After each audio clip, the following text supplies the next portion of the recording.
I'm the scion of the Sterling Dynasty, the East Coast's oldest money. After a blowout fight with the old man over a strategically arranged marriage, I stormed out, determined to prove a point. I didn't head to the Hamptons. I took the civil service exam, enrolled in the academy, and became a probationary traffic cop in downtown Chicago, breathing in exhaust fumes for a living. I thought I'd find some peace and quiet. Instead, on my very first day, I met a local legend. An old man was pedaling a rusted-out, jerry-rigged tricycle, hauling a stack of lumber that stuck out 6 feet past the handlebars, weaving through the express lane. Perched on top of the lumber was a man holding a leash attached to a golden retriever.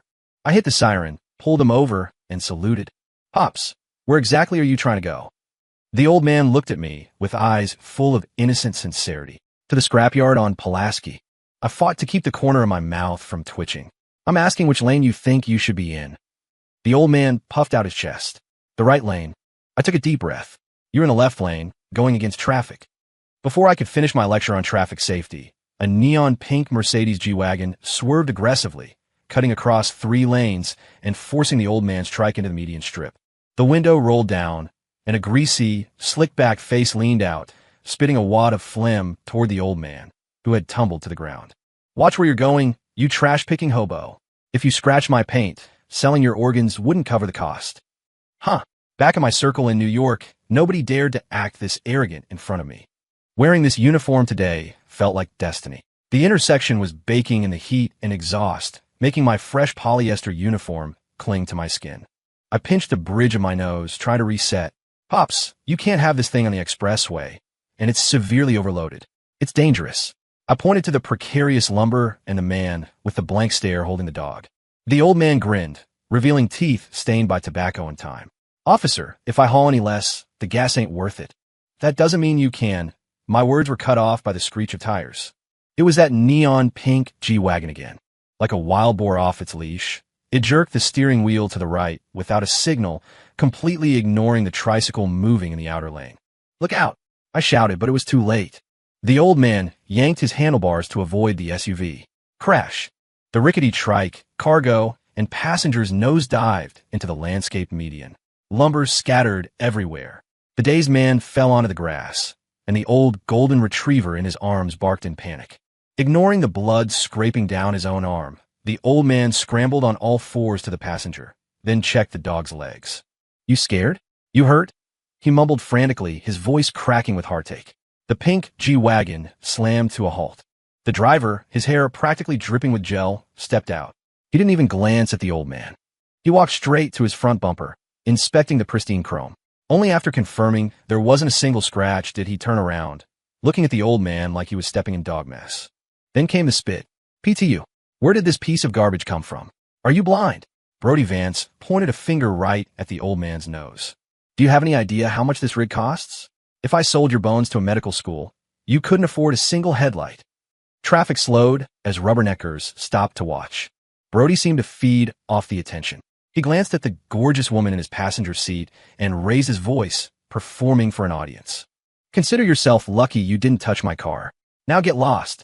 The anger in my chest hit the boiling point instantly. I stepped forward, placing myself between him and the old man. I stared at Brody Vance, my face void of expression. "Sir, license and registration, please." My voice cut through the noise of the intersection, crystal clear. Brody looked me up and down, his eyes lingering on my rookie badge, and sneered. He pulled a thick stack of $100 bills from an Hermes wallet and, without looking, threw them at my chest. Slap! The bills fluttered to the asphalt. "Take that, and buy the geezer some Band-Aids." He tilted his chin up, looking at me down his nose. "Keep the rest as a tip. Don't waste my time." For a second, the world went silent. I could hear my own heart beating like a war drum. The red-tinted bills covered the ground around us like mocking autumn leaves. Panic flashed in the old man's cloudy eyes. He hunched over, instinctively reaching out to pick them up. I grabbed his wrist. His hand felt like old tree bark, rough and calloused. "Pops don't." I brushed invisible dust off my chest and smirked coldly at Brody. "You'd better pick that money up yourself. Otherwise, I'm adding bribery of a public official to the list. That's a felony." Brody threw his head back and laughed, a loud, exaggerated sound. "Bribery? You." He pointed at me, doubling over. "A rookie traffic cop thinks he can use big words? Do you know who I am? My dad is Big Jim Vance." Just then, the G-Wagon's passenger door opened. A long leg and a stiletto heel stepped out. Victoria St. Claire emerged. Dressed in a tailored Chanel suit, she looked like an ice queen descending from a glacier. Her brow was furrowed. She ignored me completely, her gaze locking on a Brody. Brody, apologize. Her voice was as cold as her demeanor. Brody's arrogance instantly dissolved into a simpering, fawning smile. Vicky, why'd you get out? Don't waste your breath on these lowlifes. It's dirty out here. He gestured at me and the old man with undisguised disgust. Lowlifes? I suppressed a snort. I knew the name Victoria St. Claire well. She was the heiress my family had been trying to set me up with. I had to admit, my family had terrible taste. I turned my focus back to Brody, my voice flat and official. Illegal lane change resulting in an accident. Reckless driving. Disorderly conduct. Obstruction of justice. I listed the offenses slowly. With each one, Brody's face grew darker. Now, step away from the vehicle, turn off the engine, and accept the citation. Who the hell do you think you are? Brody snapped, pulling out his phone.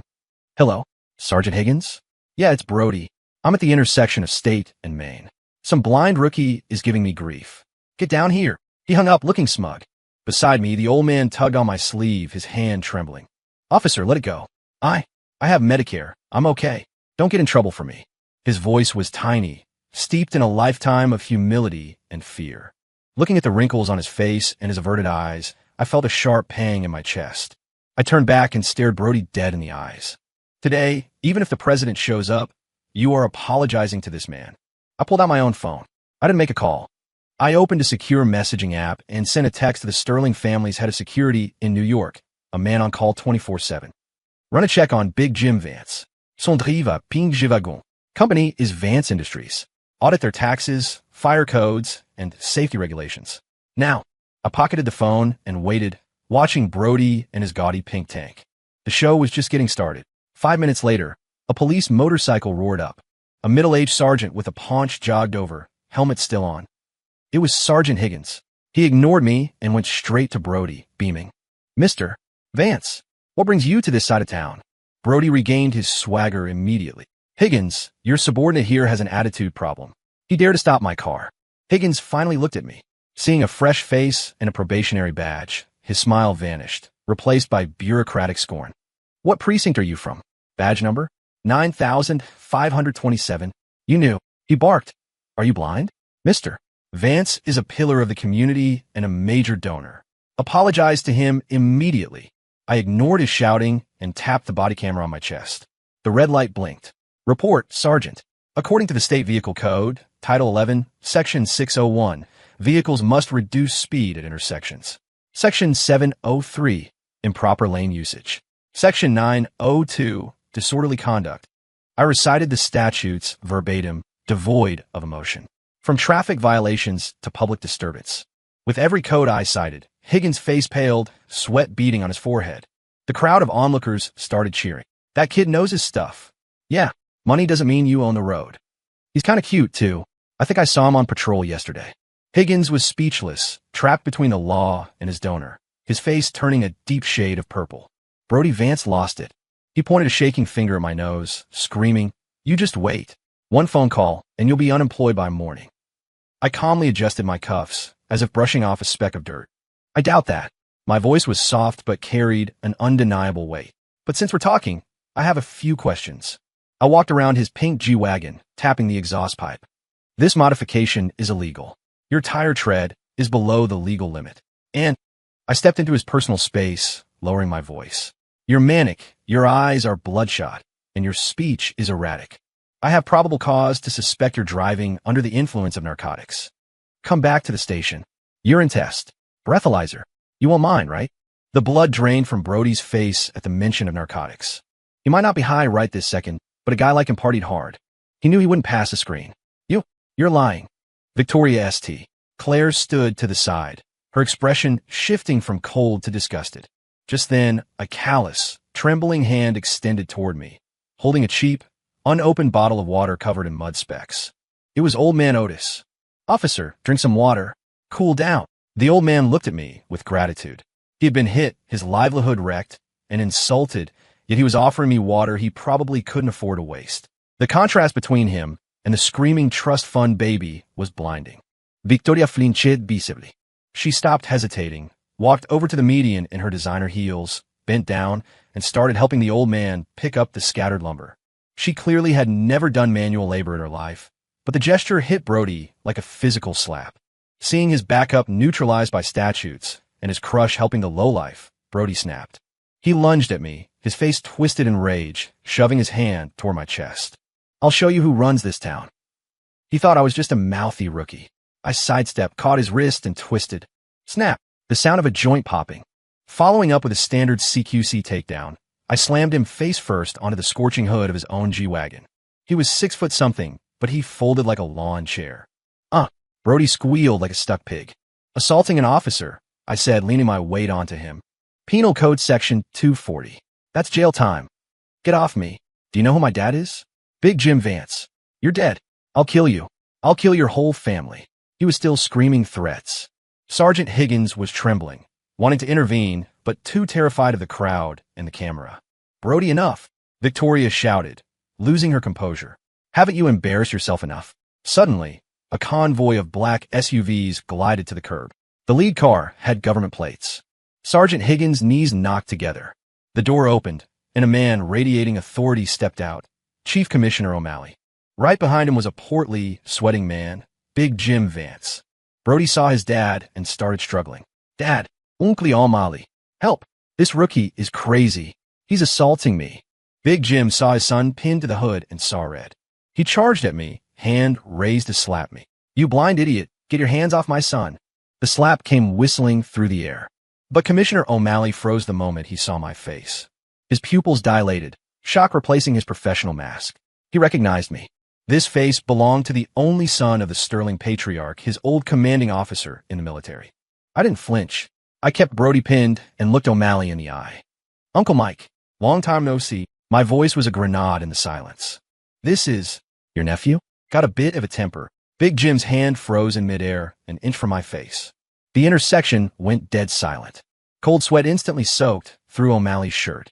He practically tackled Big Jim to stop him, shoving the billionaire aside. Mr.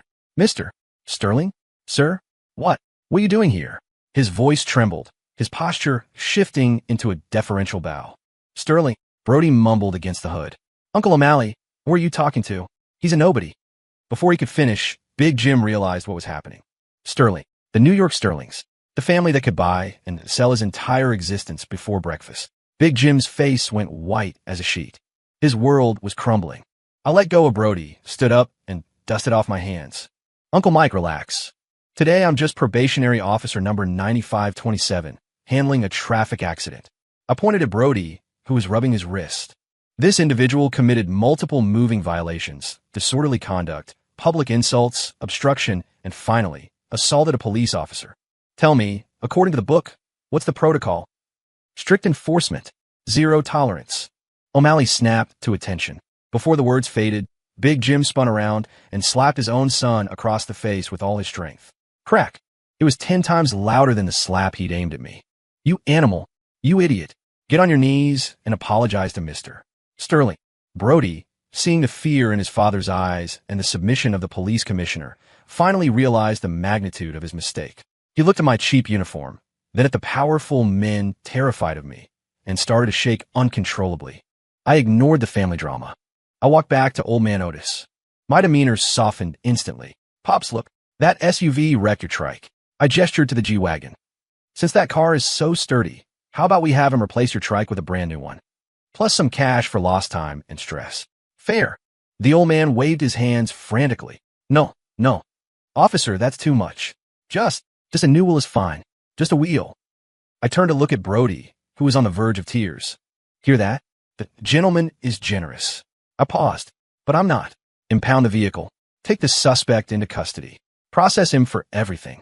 Yes, sir. O'Malley signaled his officers. 2 cops grabbed the limp Brody Vance and dragged him to a patrol car. Victoria St. Claire stood silently, watching everything. Her eyes shifted from shock to confusion, then realization. She had finally connected my face to the photo of the fiancé she had been trying to avoid. The farce ended with the Vances retreating in shame. Big Jim tried to slip O'Malley a black card, but the commissioner threw it back in his face. I insisted on escorting Old Man Otis home. He tried to refuse, but I wouldn't take no for an answer. We strapped the wood back together, put his brother and the dog in the cargo bed, and Otis carefully climbed onto the back of my police bike. I drove slowly through the evening traffic. "Pops, is it just you at home? Working this hard at your age?" I asked, watching him in the mirror. "Where's your family?" We arrived at a secluded overpass. Underneath the concrete bridge was a shack made of plywood and tarps next to a blackened fire pit. This was home. Otis hopped off and pulled a plastic bag from his jacket. Inside was a hard, stale biscuit. He broke it in half and offered it to me. "Officer, have a bite." I didn't take it. He didn't mind. He sat on a rock, drank the water I'd given him earlier, and took a big bite. He chewed slowly, smiling as he answered my question. "Dad died. Mom died too. My wife, she died giving birth to our baby. And the baby, raised him at 7, then he got a fever. No money for a doctor. He died too." My hand trembled, and I almost dropped my water bottle. I stared at him, unable to speak. My heart felt like it was being squeezed by a giant hand. He was saying these things with a smile, the same innocent, sincere smile he had worn at the intersection, as if he were talking about someone else's life, something trivial. My throat went dry. Then, who was in the cart? "Oh, that's my brother." Otis pointed to the man squatting by the shack, staring blankly at the dog. "Born simple. Then he ate some bad medicine, burned his brain out even worse." He pointed to the lethargic golden retriever. "That's Lucky. He's old. Been with me 10 years. Probably on his last legs, too. Now it's just the 3 of us." The wind blew through the tunnel, carrying the smell of the river. I looked at his wrinkled face, eyes that had seen so much death yet remained so clear. My chest felt heavy. "Pops," I struggled to speak. "After all that, how can you still be happy?" Otis finished the last of the biscuit, brushed the crumbs from his hands, and pointed at the busy road beyond the bridge. "Gotta look forward, son. Living means looking forward."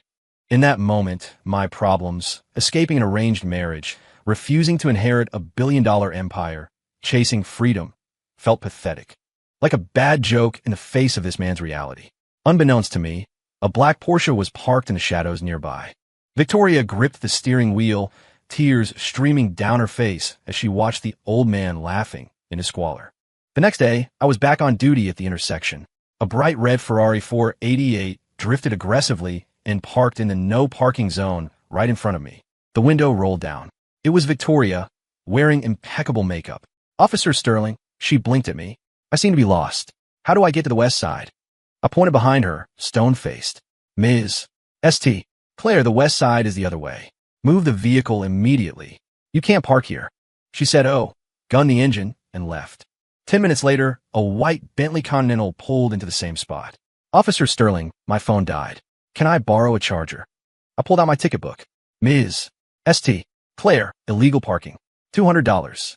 At noon, I was sitting on the curb eating a sandwich when a Maybach pulled up. Victoria stepped out with a gourmet bento box.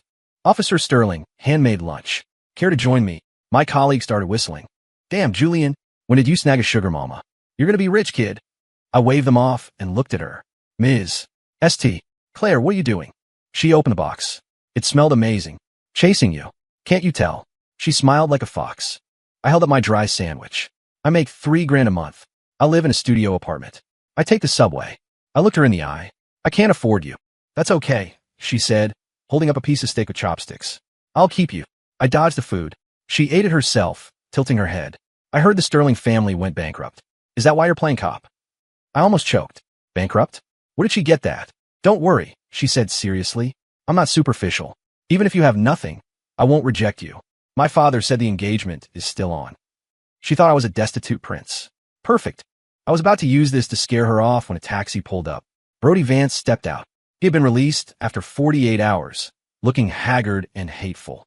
When he saw Victoria feeding me, his face twisted into a demonic mask. He clenched his fists until his knuckles turned white. He wanted to kill me. I knew this wasn't over. I was right. Brody didn't dare touch me, so he went after the easiest target. He chose the nuclear option. On the 3rd day, my station received a formal complaint against Old Man Otis. It was meticulous. The tricycle was an unregistered motor vehicle, engaging in illegal commerce, severely overloaded, and a safety hazard. The complainant, Brody Vance, he had hired a lawyer to compile the statutes. He was using the exact legal logic I had used against him to crush a defenseless old man. Procedurally, it was flawless. My precinct wouldn't touch it because of me, so he sent it to the neighboring district. They had to act. They impounded Otis's livelihood. When I got to the impound lot, I saw Otis crouching by the cold metal gate, curled up like a dying shrimp, silent tears carving paths through the dirt on his face. His brother was wailing because he was hungry. Lucky the dog was pacing nervously, whining. And standing in the shadows was Brody Vance, wearing a brand new Armani suit, arms crossed, smirking cruelly. He walked over to me. Officer Sterling. He patted my uniform mockingly. Don't look at me like that. I'm helping the community. That cart was a hazard, right? Just doing my civic duty. He leaned in. We have to follow the law, don't we? He emphasized the words I had used against him. Rage, hot and blinding, surged in my chest. Otis saw me and struggled to stand, grabbing my hand. Officer, don't. It's not your fault.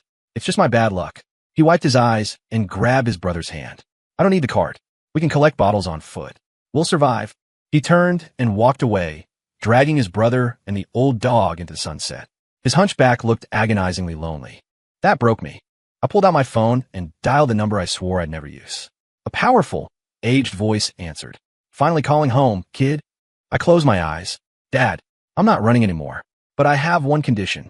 I want the Vance family gone by sunrise. Silence on the other end. Then done.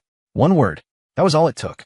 For the New York Sterlings, crushing a regional tycoon like Vance was easier than stepping on an ant. That night, I sat in the station drinking tea. My phone started vibrating. First text from a contact in the fire marshal's office. Julian, every factory, mall, and hotel owned by Vance Industries just got shut down for code violations. Second text from the IRS. Auditors are in. Massive tax fraud. Assets frozen. Third text from the EPA. Chemical plant shut down. Permanent revocation of permits. Text after text. Banking. OSHA. Labor Department. A web of power was tightening around Brody's neck while he was probably out celebrating. He didn't know his empire was evaporating. I set down my phone and opened the internal police database. I typed in the license plate of the pink G-Wagon. Search. A wall of text appeared. Hundreds of suppressed tickets. Illégal en usage, dismissed. Reckless driving, dismissed. Speeding 30+ over limit, dismissed. I scrolled through page after page, a cold smile playing on my lips. He relied on connections to bury these. Now I was digging them up. I clicked the mouse. Reinstate. Reinstate. Reinstate all. Within an hour, I had processed every single Barry violation. Over 300 points on his license. 50,000 in fines. Brody Vance wasn't just losing his license. He would never legally drive a car in this country again. I stretched, feeling the knot of anger in my chest loosen. He wanted to play by the rules. I drowned him in them. This was what real power looked like. By sunrise, the sky was clear, but the Vance family was in darkness. The bankruptcy hit the news cycle instantly. Stocks plummeted, loans were called in, workers rioted.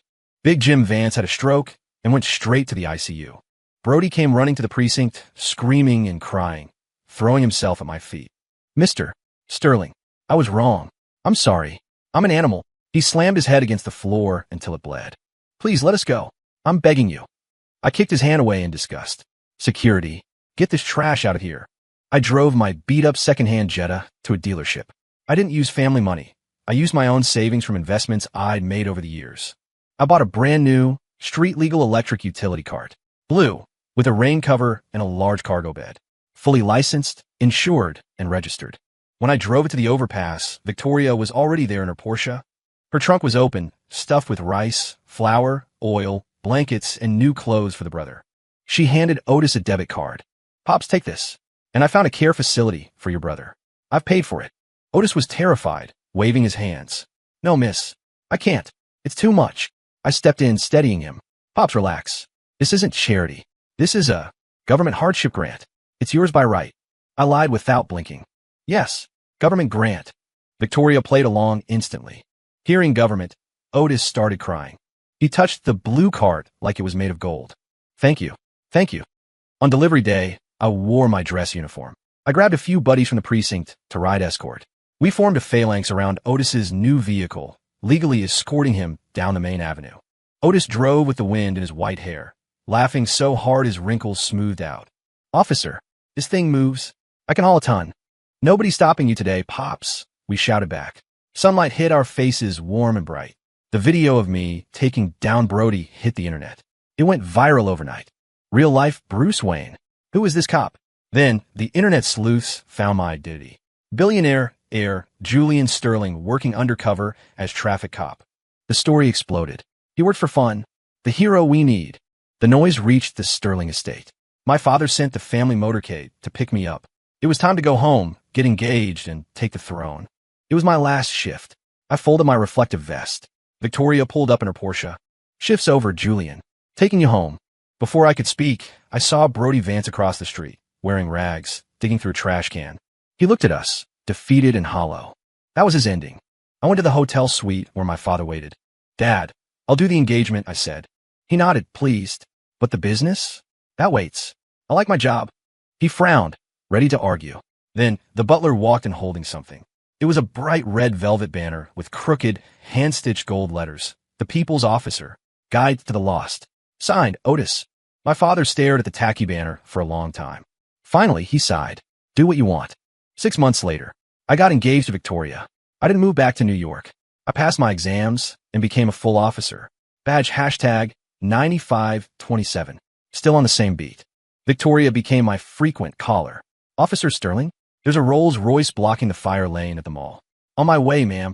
I'd write her a ticket, and she'd frame it. One afternoon, I was directing traffic. A shiny blue cart came putting down the lane. In the back, Otis's brother was eating a watermelon, juice running down his chin.